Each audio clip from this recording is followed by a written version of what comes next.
She will formally accept her party's nomination to be the vice president, the next vice president of the United States. We are so pleased to be joined by one of our Quick Hits News correspondents, Richa Sanwal from Mumbai, India. Richa, first of all, great to have you. Great to see you. We've seen your reports on Quick Hits News. It's terrific to talk to you live. Where it's what, 7 in the morning where you are? Yeah, hi David. Yeah, it's 7 a.m. in the morning here in Mumbai, and I'm very excited to join you on this live on HAPS. Well, Richa is a big star for Quick Hits News. She covers not only all things India, but so much that happens across Asia. Richa, I got to ask you first. So we've seen reports about the reaction in India to Kamala Harris. Her mother I guess, is originally from India. Her father's from Jamaica. They both immigrated to the United States. What has been the reaction? What have you seen in Mumbai, where you are, or across India, regarding the news of Kamala Harris being picked by Joe Biden? Yeah, David, it's been very exciting to see the kind of coverage Kamala Harris has got here in India ever since her nomination was announced by Joe Biden. I've seen really encouraging headlines. Indians are very proud about the fact that she is an Indian. So there were headlines sort of claiming that her Indian origin and sort of talking about celebrating her Indian origin. Indians are very happy. There is a WhatsApp video that has gone viral over here. It's Kamla Harris cooking a very staple South Indian food. It's a dish called dosa, and she's cooking it with Mindy Kaling, and it's literally been a viral WhatsApp video. Everyone's sharing it because everyone's so happy and proud to see a woman of Indian origin on a big ticket in US presidential elections. There has also been a bit of an apprehension, I would say, because Kamala Harris has very openly opposed a lot of Prime Minister Narendra Modi's policies, especially, the very controversial Kashmir policy that was laid out last year in August of 2019. So there is an apprehension how that would pan out if she is, if they win, if the Biden-Harris duo wins the elections. So there is a bit of a concern there. It's very interesting to note that the Indian Americans, the Indians who live in America, they have a very different reaction to her. Of course, there is a large Narendra Modi fan base in the US again. A lot of Indian Americans have pointed out how Kamala Harris doesn't really identify herself as an Indian as much as she does her African American heritage. So that's something that a lot of Indian Americans have pointed out, that she hasn't done enough to connect with her Indian roots publicly in her political journey. But overall, I see a positive sentiment towards her nomination as the vice president. It's interesting because while Indians are so aware of her mom and the fact that that Kamala Harris, I guess, as a child, visited India repeatedly, a lot of Americans, you say that to them and they look sort of bewildered and surprised. What could we learn about somebody who has this sort of connection, or for example, about her family? What is it about the particular region in India where her mom is from? What might it say about Kamala Harris and the upbringing she had with a mom from that part of the world, and maybe her worldview? It's very interesting to see how Kamala was so influenced by her mother's political views. Her mother, Shamala Gopalan, went to University of California in Berkeley, and she went to the United States in the 50s when it was not very common for Indians to travel to the States to study. That clearly shows she came from a very progressive household. Her grandfather, Kamala Harris's grandfather, was also an Indian diplomat. A lot of his views helped Shamalan, Harris's mother as well. There are reports of Shamalan and meeting her husband at one of these civil rights protests because they were so actively involved in politically involved when they were at Berkeley, both of them, because that's where they met. They were both at Berkeley. So it's very interesting to see the kind of influence Kamala Harris, the kind of influence Shamla Gopalan had on Kamala Harris growing up, and a lot of it has been shaped by her mother's political views as well. She was a breast cancer researcher. She also died of cancer actually in 2009. So She was a very, assertive, confident, empowered woman, and she made sure that her daughters followed the same ideologies. Richa, we're talking to Richa Sanwal. She is one of our correspondents on Quick Hits News. She joins us live from Mumbai. She files many pieces for us from where she is. And I just want to let everybody know that we are still paying attention, of course, to the convention itself. You can see it here on my screen if I can operate this thing correctly. And you can see right now that they're showing, videos, and the big speeches will come in the 10 o'clock hour when we will hear from Kamala Harris and also Hillary Clinton and also Barack Obama and Elizabeth Warren.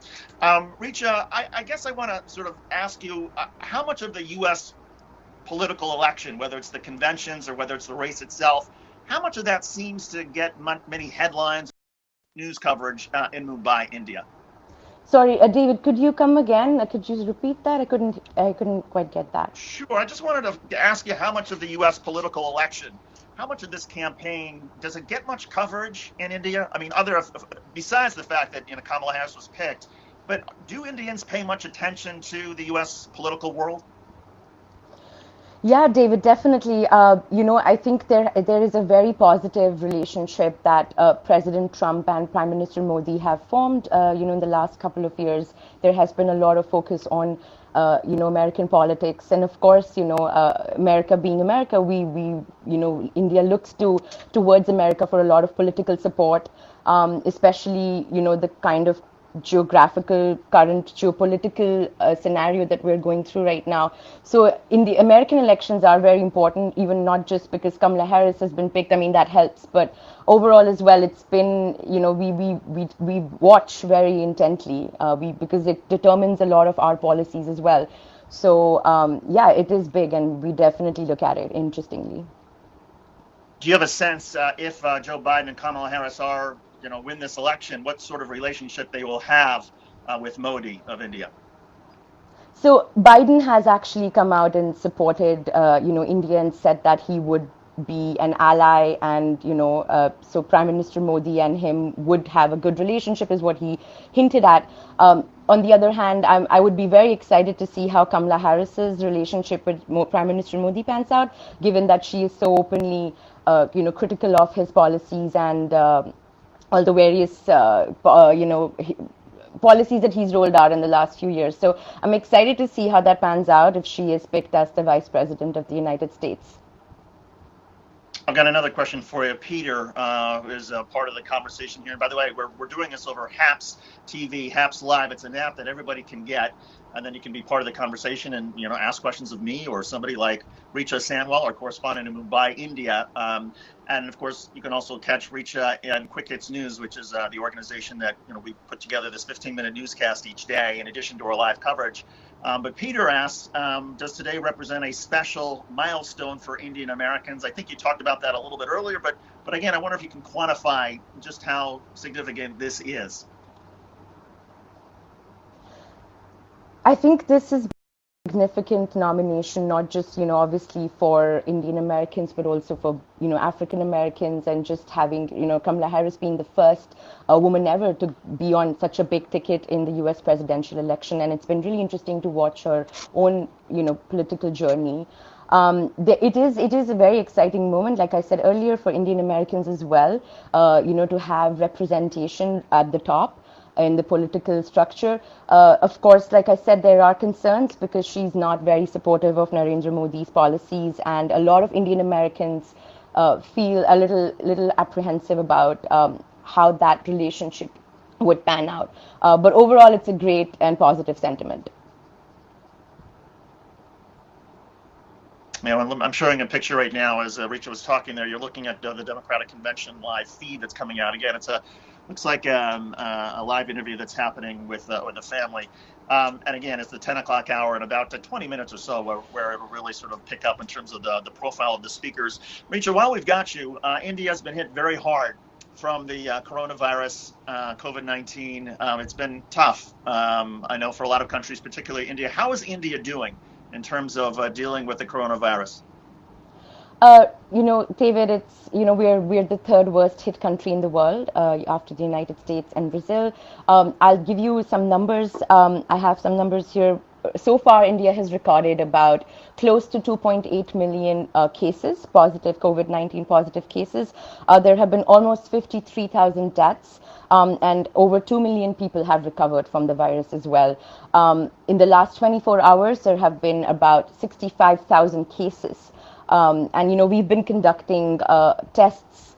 There has been a very active testing going on. We've conducted about 9 lakh COVID-19 tests in single day, or close to 1 million.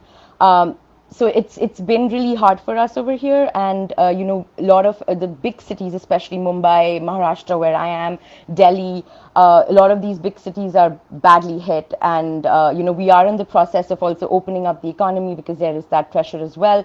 But we're taking very careful steps right now to open back up. Because it has been a very dire situation over here, especially in the big cities. The smaller cities, your tier 2, tier 3 cities are actually doing much better. They've come back to life normal, like life is normal, and it's not been as bad. But the big cities are still struggling, and the government is doing whatever they can to ensure that it goes on smoothly and it's contained. So we're under, in Mumbai here, we've been under a very strict lockdown, even though things have opened up in the last month or so, but we're still under a strict lockdown and not allowed to sort of venture out too much. Here in the United States, there seems to be a lack of confidence in our government in a lot of quarters in terms of how they have handled this. And it's been sort of the responsibility of a lot of states to go state by state to figure out how to respond. Is there a very strong central government presence in India over something like COVID-19, or is it more the responsibility of local and regional leaders to try to meet this crisis? In March, when Prime Minister Modi announced the nationwide lockdown or shelter in place, that time the central agency was very actively involved in taking all the calls. The federal agency, the federal government. But I think now in the last couple of months, a lot of state governments have been given the responsibility to manage the crisis and take individual decisions as to how they can better contain this spread, and also have also tasked with opening up the economy, which is definitely a big concern. So I think there is a general guideline that comes from the federal government, but it's up to the states to make the final call as what best suits them.